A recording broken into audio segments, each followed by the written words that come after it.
নমস্কার, আমি পলাশ কুমার মহাপাত্র। তো আজকে আমি আবার আপনাদের কাছে লাইভে চলে এসেছি। আজকে আমি লাইভে এসে আপনাদের সাথে যে বিষয়টি নিয়ে আলোচনা করব, প্রথমেই সেটি কিন্তু ইদানিং প্রচণ্ড পরিমাণ দেখা দিচ্ছে। এই সমস্যাটি হলো স্তন টিউমার বা ব্রেস্ট টিউমার। স্তন টিউমার বা ব্রেস্ট টিউমার এই রোগটি নিয়ে কিন্তু অনেকের মধ্যে অনেক রকম সংশয় রয়ে গেছে। কি করবেন ভেবে পাচ্ছেন না, বা অনেকে হয়তো ভয়ে ভয়ে আছেন। তো আমি আপনাদের একটা কথা বলি যে স্তন টিউমার বা ব্রেস্ট টিউমার এটা নিয়ে ঘাবড়াবার কিছু নেই। আপনার যদি টিউমারটি ভালো প্রজাতির হয় এবং যদি প্রথম পর্যায়ে থাকে, তাহলে কিন্তু খুব সহজে চিকিৎসার মাধ্যমে এই সমস্ত টিউমারগুলো সেরে যায়। তো প্রথমে আপনি কি করবেন, যে আপনার টিউমার হয়েছে কি না বুঝবেন কি করে। তার প্রথম যেটা আপনাকে দেখতে হবে, যে আপনি যদি ব্রেস্টের ভিতর বা স্তনের মধ্যে শক্ত কিছু অনুভব করেন, বা ফোলা অনুভব করেন, ব্যথা অনুভব করেন, বা স্তনের মধ্যে গুটির মতো কিছু অনুভব করেন, চাকার মতো কিছু অনুভব করেন, সেই ক্ষেত্রে আপনার প্রথম কাজ হবে সঙ্গে সঙ্গে আগে চিকিৎসা নেওয়া। চিকিৎসক আপনাকে দেখে পরীক্ষা করে বুঝতে পারবে যে আসলে আপনার টিউমারটি ভালো প্রজাতির টিউমার না সেটি খারাপ প্রজাতির টিউমার, বা আদেও সেটা কোনো টিউমার বা টিউমার নয় কি না। তো আমি একটা আপনাদের কথা বলতে পারি, ব্রেস্ট টিউমার বা স্তন টিউমারের প্রকোপ কিন্তু ইদানিং প্রচণ্ড পরিমাণ বেড়ে গেছে। আর টিউমার যদি ভালো প্রজাতির হয় তাহলে কিন্তু অবশ্যই এর চিকিৎসা আমার কাছে আছে এবং হোমিওপ্যাথিতে আছে। এবং স্তন টিউমার যদি প্রথম পর্যায়ে থাকে এবং ভালো প্রজাতির হয়, অবশ্যই কিন্তু চিকিৎসায় সেরে যায়। অযথা গড়িমসি করবেন না। আপনি যদি স্তনের মধ্যে কোনো শক্ত কিছু গুঠলির মতো অনুভব করেন, ব্যথা অনুভব করেন, বা স্তনের মধ্যে চাকা কিছু অনুভব করেন, অবশ্যই কিন্তু আপনাকে চিকিৎসকের শরণাপন্ন হতে হবে। আচ্ছা, এই গেল আপনার প্রথমে যে বিষয়টি নিয়ে আলোচনা করলাম। অনেকেই আমার কাছে জানতে চেয়েছিলেন যে স্তন টিউমার হলে কি করব। তো সেই ব্যাপারটি আমি প্রথমেই আপনাদের খোলাসা করে জানিয়ে দিলাম। দ্বিতীয় পর্যায়ে আমি যেটি আলোচনা করব, যেটি ইদানিং প্রচণ্ড পরিমাণ দেখা দিচ্ছে, সেটি হচ্ছে আমাদের চামড়ার রোগ। আমাদের চামড়ায় যে সমস্ত রোগগুলো হয়, তার মধ্যে যে তিনটি রোগের প্রকোপ ইদানিং মারাত্মক পরিমাণ বেড়ে গেছে, এই তিনটে রোগ হলো কিনা দাঁত, একজিমা এবং চুলকুনি। দাঁত, একজিমা, চুলকুনি আজকাল কিন্তু প্রচণ্ড পরিমাণ বেড়ে গেছে। অনেকেই মনে মনে ভাবছেন কি করব, খুঁজে পাচ্ছেন না। আমি আপনাদের সেই ক্ষেত্রে একটা কথা বলি, যে অযথা ভয় পাবেন না। দাঁত, একজিমা, চুলকুনি এটা কিন্তু সঠিক চিকিৎসার মাধ্যমে সম্পূর্ণরূপে সেরে যায়। অনেকেই আছেন এই দাঁত, একজিমা, চুলকুনির জন্য অনেক টাকা খরচা করছেন, লোকাল ডাক্তার দেখাচ্ছেন, ওষুধ দোকান থেকে বিভিন্ন ধরনের মলম কিনে এনে লাগাচ্ছেন। আমি আপনাদের প্রথমেই এই জিনিসগুলো করতে বারণ করব। দাঁত, একজিমা যদি সঠিক চিকিৎসা না নেন, এই দাঁত, একজিমা, চুলকুনির সঠিক চিকিৎসা না নিলে এই রোগ কিন্তু কোনোদিনও সারবে না। এই রোগ থেকে যদি আপনাকে মুক্তি পেতে হয়, আপনাকে অবশ্যই কিন্তু সঠিক চিকিৎসা নিতে হবে। সঠিক চিকিৎসাটা কিন্তু অবশ্যই সঠিক চিকিৎসকের কাছেই নেওয়া দরকার। তো দাঁত, একজিমা, চুলকুনি ইদানিং প্রচণ্ড পরিমাণ দেখা দিয়েছে।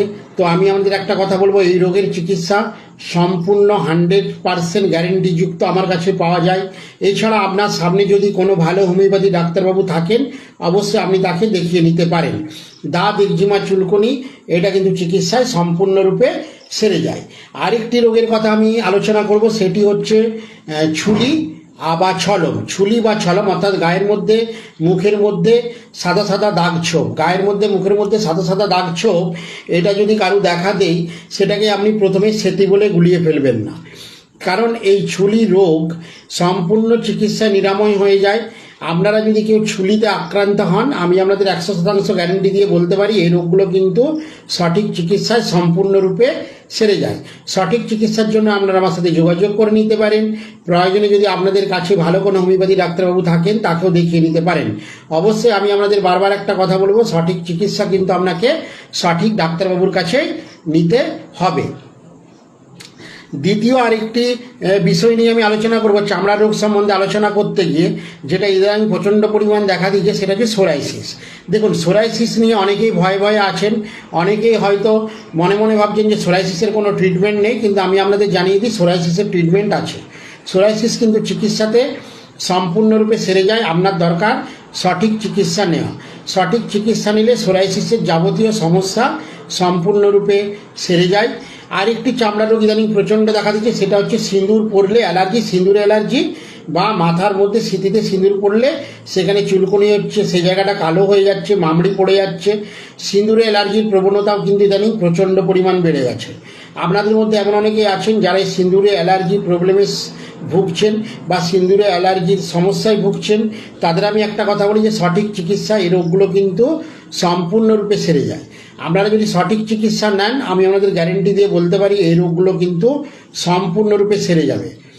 এরপরে আমি যে সমস্যাটা নিয়ে আপনাদের কাছে আসবো সেটা হচ্ছে আমাদের বিভিন্ন ধরনের ব্যথা যন্ত্রণা। আমাদের মধ্যে এমন অনেকে আছেন যারা দীর্ঘদিন ধরে হাঁটুর ব্যথা, কোমরের ব্যথা, ঘাড়ের ব্যথা, পিঠের ব্যথা এবং যন্ত্রণাতে পড়ে আছেন। কি করবেন ভেবে পাচ্ছেন না। আমি আপনাদের একটা কথা বলি যে এই সমস্ত ব্যথা যন্ত্রণা কিন্তু গ্যারেন্টি সহকারে আমার কাছে চিকিৎসা করা হয়। আপনার হাঁটুর ব্যথার জন্য হাঁটু মুড়ে বসতে পারছেন না, হাঁটু ভাঁজ করতে পারছেন না, মেঝেতে পা ফেলে চলতে কষ্ট হচ্ছে, কি করবেন খুঁজে পাচ্ছেন না, গোড়ালিতে ব্যথা হচ্ছে, হাঁটু ফুলে যাচ্ছে, কনুয়ে ব্যথা হচ্ছে, শরীরের বিভিন্ন জয়েন্টগুলোয় ব্যথা হচ্ছে, আপনি পা মুড়ে বসতে পারছেন না, পা মিলে বসতে পারছেন না। আপনি যদি এরকম সমস্যায় পড়ে থাকেন, আমি আপনাকে একটা কথা বলতে পারি, এই সমস্ত সমস্যাগুলো কিন্তু সঠিক চিকিৎসায় সম্পূর্ণরূপে সেরে যায়। আমি আমাদের গ্যারেন্টি দিয়ে বললাম। সঠিক চিকিৎসার জন্য আপনারা প্রয়োজনে আমার সাথে যোগাযোগ করে নিতে পারেন। আমি আপনাদের সব সময় বলি যে এই রোগগুলো কিন্তু 100% গ্যারেন্টিযুক্ত চিকিৎসা আমার কাছে পাওয়া যায় এবং এই রোগগুলো সম্পূর্ণরূপে সেরে যায়। তাই ব্যথা যন্ত্রণা নিয়ে চিন্তার দিন শেষ।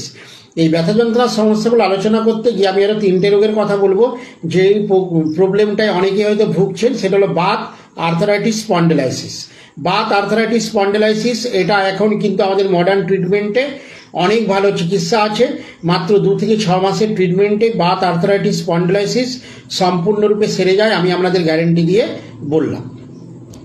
তো এরপরে আমি যে সমস্যাটা নিয়ে আলোচনা করব সেই সমস্যাটা কিন্তু ইদানিং প্রচণ্ড পরিমাণ দেখা দিচ্ছে। সেটা হচ্ছে আমাদের গ্যাস, অম্বল, অ্যাসিডিটি এবং বদহজম। গ্যাস, অম্বল, অ্যাসিডিটি, বদহজম এইটা কিন্তু কোনো রোগী নয়। আপনারা নিজের মনের ইচ্ছে মতো বাজার থেকে বিভিন্ন ধরনের গ্যাস, অম্বল, অ্যাসিডিটি ট্যাবলেটগুলো কিনে, ক্যাপসুলগুলো কিনে খাওয়া আগে বন্ধ করুন। সঠিক চিকিৎসায় এই গ্যাস, অম্বল, অ্যাসিডিটি, বদহজম এর সমস্ত সমস্যা কিন্তু দূর হয়ে যায় মাত্র 2 থেকে 3 মাসের চিকিৎসাতে। আমি আপনাদের গ্যারেন্টি দিয়ে বলতে পারি যে গ্যাস, অম্বল, অ্যাসিডিটি বা বদহজম এর চিকিৎসা কিন্তু আমাদের হোমিওপ্যাথিতে অনেক ভালো আছে এবং সঠিক চিকিৎসা এই রোগগুলো কিন্তু সম্পূর্ণরূপে সেরে যায়। তাই অযথা ভয় পাবেন না, ঘাবড়াবেন না। আমি আপনাদের 100% গ্যারেন্টি দিয়ে বলতে পারি এই রোগগুলো কিন্তু চিকিৎসায় সম্পূর্ণরূপে সেরে যায়। আপনার দরকার সঠিক চিকিৎসা নেওয়ার। এই গ্যাস, অম্বল, অ্যাসিডিটির সাথে আমি আরেকটি কথা বলবো, অনেকে আলসারের সমস্যায় হয়তো ভুগছেন। এই পেপটিক আলসার বা নর্মাল আলসার এটা কিন্তু আমাদের চিকিৎসায় সম্পূর্ণরূপে সেরে যায়। তাই যারা আলসার নিয়ে ভাবছেন কি করবেন খুঁজে পাচ্ছেন না, বিভিন্ন জায়গায় ডাক্তার দেখিয়ে ফেড আপ হয়ে যাচ্ছেন, কোনো কিছু কাজ হচ্ছে না আপনার ওষুধ খেয়ে, তাদের আমি বলবো যে দেখুন এই আলসার বা পেপটিক আলসার বা নর্মাল আলসার দুটোই কিন্তু হোমিওপ্যাথিতে 2 থেকে 3 মাসের চিকিৎসাতেই সম্পূর্ণরূপে সেরে যায়। আপনি যদি সঠিক চিকিৎসা নেন, পেপটিক আলসার এবং এই নর্মাল আলসার এটা কিন্তু সম্পূর্ণরূপে সেরে যাবে। আমি আপনাদের গ্যারেন্টি দিয়ে বললাম। এরপরে আমি যে বিষয়টি নিয়ে আলোচনা করব, আমাকে অনেকেই হোয়াটসঅ্যাপে মেসেজ করেছেন। এই কথাটি বলার আগে আমি বলে দিই, আপনাদের যদি কারো কোনো সমস্যা থাকে অবশ্যই আমাকে মেসেজ করে জানাতে পারেন। তো মেসেজ করলে আমি আপনাদের জানিয়ে দিতে পারবো যে আপনাদের কী রোগ হয়েছে বা কী কারণ বা কী চিকিৎসা নেবেন। যদি এইরকম কোনো প্রবলেম আপনাদের থাকে, আপনারা যদি কোনো রোগে ভুগে থাকেন, অবশ্যই আমাকে মেসেজ করে জানাবেন। আমি চেষ্টা করব আপনাদের উত্তরগুলো দিয়ে দেওয়ার জন্য। আচ্ছা, এরপরে আমি যে বিষয়টি নিয়ে আলোচনা করব সেটি হচ্ছে মুখের বাদামি দাগছোপ বা মেছোদা। মুখের বাদামি দাগছোপ বা মেছোদা নিয়ে আমাকে আপনারা হোয়াটসঅ্যাপে বারবার মেসেজ করেন। আমার কাছে অনেক মেসেজ এসেছে, আমি সব মেসেজগুলো দেখেছি। আমি সবার স্পেসিফিক আমি নামগুলো বলে হয়তো লাইভ প্রোগ্রামে বলতে পারবো না, তবু আমি একসাথে আপনাদের বলে দিই যে মুখের মেছোদা বা বাদামি দাগছোপ এটা কিন্তু চিকিৎসায় সম্পূর্ণরূপে সেরে যায়।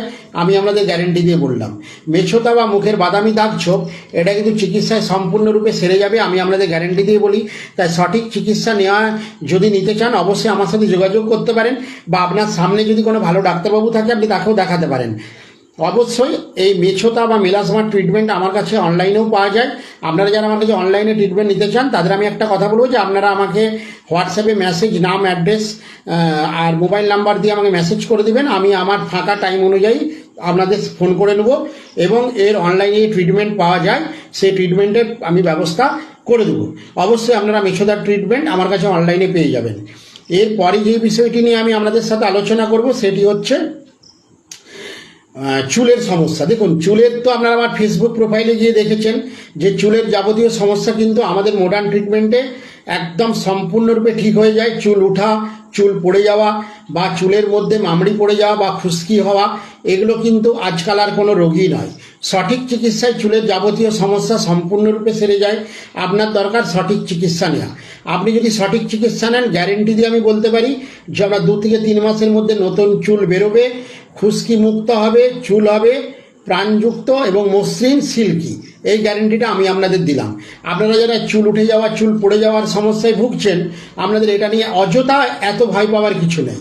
আমি আপনাদের গ্যারেন্টি দিয়ে বলি যে এই রোগগুলো কিন্তু চিকিৎসায় সম্পূর্ণরূপে সেরে যায় এবং আমার গ্যারেন্টি 100% গ্যারেন্টি, চুলের যাবতীয় সমস্যা মাত্র 2 থেকে 3 মাসের মধ্যে ঠিক হয়ে যাবে। নতুন চুল বেরোবে, চুল ওঠা বন্ধ হবে, চুলের খুশকি থাকবে না, চুল হবে একদম সিল্কি। এই গ্যারেন্টিটা আমি আপনাদের দিলাম। এরপরে আমি যে বিষয়টি নিয়ে আপনাদের সাথে আলোচনা করব, আজকে আমাকে একজন মেসেজ করেছিলেন, সেটি হচ্ছে যে উনি যখন সকালবেলায় পায়খানা যান, হয়তো আমার কথাগুলো আমি একটু গদা বাংলাতেই বলছি, আপনাদের শুনতে খারাপ লাগতে পারে, কিন্তু আমি যাতে সবাই বুঝতে পারেন সেই জন্য আমি কিন্তু এই আমাদের লোকাল যে ভাষা সেই ভাষাতে আমি আপনাদের বুঝিয়ে দিচ্ছি। উনি বলছেন যে সকালবেলায় উনি যখন পায়খানা বা টয়লেটে যান, টয়লেটে যাওয়ার পর ওনার মনে হয় যে আরও একটু পায়খানা হলে ভালো হতো। জাস্ট এই জিনিসটার পরে আবার কি করে, উনি যখনই কোনো খাবার খান আবার পায়খানার বেগ আসে, আবার পায়খানায় যান। এইরকম সারাদিনে 4 থেকে 5 বার উনি পায়খানায় যান এবং ওনার পেট পরিষ্কার ঠিকমতো হয় না, কোষ্ঠকাঠিন্য থাকে। তো এই সমস্যাটা কিন্তু ইদানিং প্রচণ্ড পরিমাণ দেখা দিচ্ছে। অনেক টাইম বসে থাকলে পা ফেলতে ব্যথা হয়। অনেক টাইম বসে থাকলে পা ফেলতে ব্যথা হয়, এটার অনেক কারণ থাকতে পারে। তো আমি আলোচনা থেকে একটু সরে গেলাম। আমাকে একটা মেসেজ এসছে মানুষ ভূঁইয়া, উনি আমাকে প্রশ্ন করেছেন, আমি উত্তরটা দিয়ে দিই। দেখুন, অনেক টাইম বসে থাকলে পা ফেলতে কষ্ট হয়, এর মানে আপনি ভেবে নেবেন না যে আপনার বাত হয়েছে বা ইউরিক অ্যাসিড হয়ে গেছে। তো সেই ক্ষেত্রে আমি বাত, ইউরিক অ্যাসিড বা প্ল্যান্টার ফ্যাসাইটিস, এই 3টে রোগের জন্য আপনার পা ফেলতে কষ্ট হচ্ছে। অনেকক্ষণ ধরে আপনি যখন বসে থাকেন তখন পা ফেলতে কষ্ট হয়। কিন্তু আমি আপনাদের বলি যে আপনি এখনই ভেবে নেবেন না যে আপনার এই 3টে রোগ হয়েছে।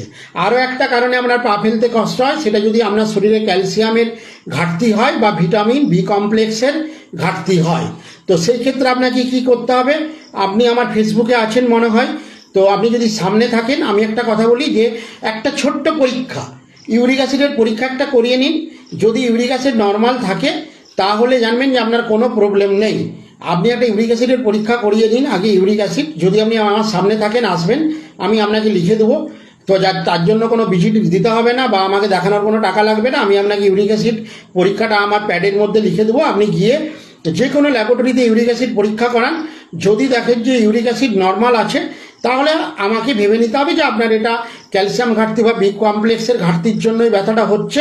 তো সেই ক্ষেত্রে কিচ্ছু ব্যাপার নেই, মাত্র 1 থেকে 150 টাকার মেডিসিন আমাদের হোমিও ট্রিটমেন্টে লাগে। মাত্র 1 থেকে 150 টাকার এই ট্রিটমেন্ট। ওই মেডিসিনটা যদি আপনি 1টা মাস খেয়ে নেন, এই যে পা ফেলতে কষ্ট হয় এটা আর হবে না।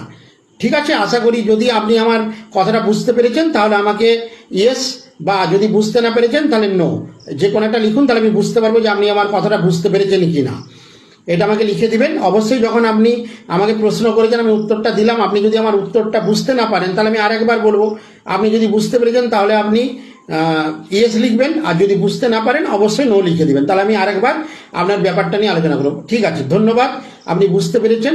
আপনি যদি সামনে থাকেন আসবেন, আমার কোনো ভিজিট দিতে হবে না, আমি আমার প্যাডে ইউরিক অ্যাসিডটা লিখে দেবো। আপনি লোকালে যে কোনো একটা ল্যাবরেটরি থেকে করিয়ে নেবেন। ইউরিক অ্যাসিড নর্মাল পরীক্ষা, বেশি টাকারও পরীক্ষা নয়, 120-25 টাকার মধ্যে পরীক্ষা হয়ে যায়। ওটা করিয়ে নিলে আপনিও স্যাঙ্গুইন হয়ে যাবেন, আর আমিও জানবো যে ঠিক আছে। বাকিও 150 টাকার যা ওষুধ লাগবে ওটা খেলেই আপনি ঠিক হয়ে যাবেন। আচ্ছা, তো যে আলোচনাটা করতে করতে আমি চলে গেছিলাম সেটা হচ্ছে যে অনেকক্ষণ টয়লেটে গিয়ে সময় ব্যয় করা, অর্থাৎ পায়খানায় গেছেন, পায়খানা করছেন, কিন্তু তবু মনে হচ্ছে যে আরেকটু পায়খানা হলে যেন ভালো হতো। এইভাবে সারাদিনে 2-3 বার পায়খানা যাচ্ছেন কিন্তু পেট পরিষ্কার হচ্ছে না।